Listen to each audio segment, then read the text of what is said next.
I try to bring out the very highest of teachings. I like to start from the top. If we ever expect to know the truth, we must start with the truth and reason from there. We can't get to the truth from the falsity, the lie, the reality of the world as most people see it.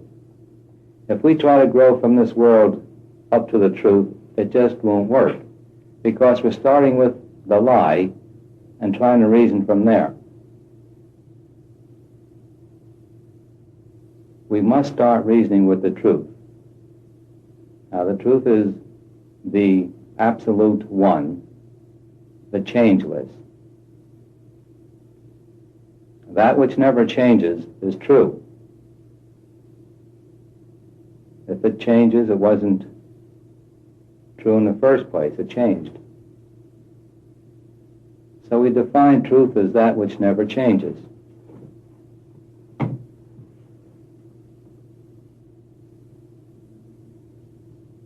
So if we reason, we should start with the one infinity as being the all and reason from there. Now, as we go on, I believe the various methods of seeing our ego will come out. And the general method we have used has not been my talking as much as my answering questions. And if I answer a question, I always try to answer by letting the answer come from within.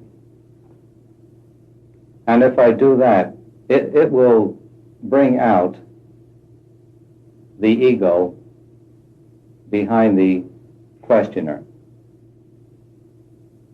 Or sometimes we'll put the questioner right into the self.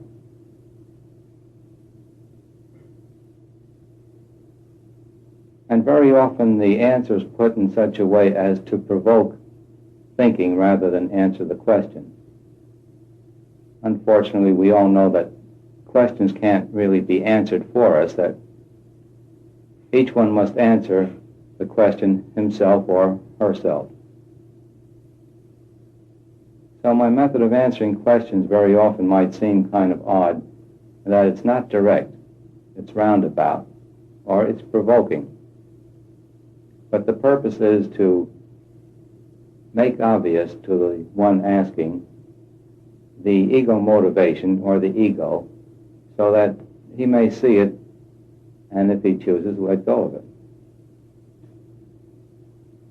When I come in, I sit down, I just know, I have the conviction that thou art that. And to the degree that I have this conviction, to that degree I help you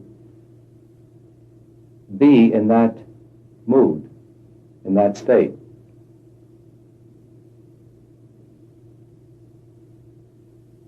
Now, when we are in that state, we should recognize it. We should get to know that that is a very high state. And we shouldn't try to relate that to our ego world. It just doesn't relate to it. It's a calmness, it's a peace. It's a very delightful state. And there's no sense of doing this, having this, when we are in that state. It's just beingness. But that is the experiencing that we need to establish more and more until that is full and complete and only.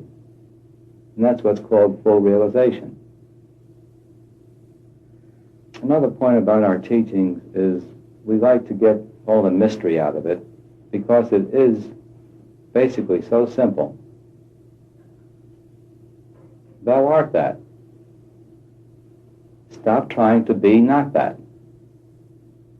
is the basic teaching.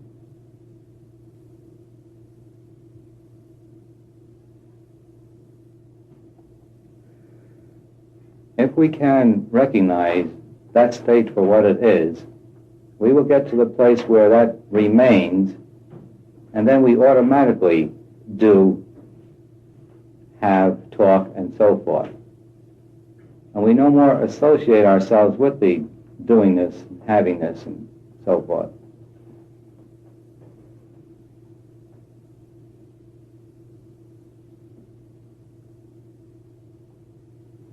silent teachings are the most effective of teachings, and this is the teachings that all the gurus give. This is one reason why they're mostly not in body, because when they are in body, most of us attribute egoity to them, because they have a body to us and they eat and they sleep and so forth. When they don't have a body, we give them more credit that is due them.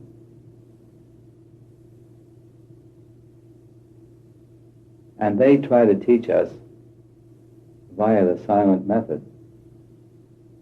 And to the degree that we can accept it, to that degree we receive it from them.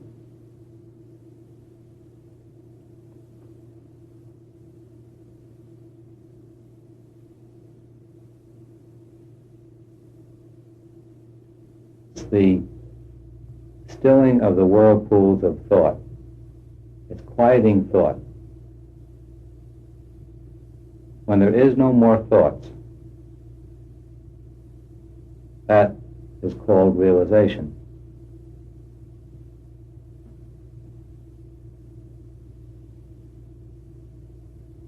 All thought is motivated by the ego. When there's no more ego, there's no more thought. It's the ego that, being separate from the all, thinks it needs things. When we are the all, there's nothing we need. If there's a desire, there's something we don't have. That's the ego.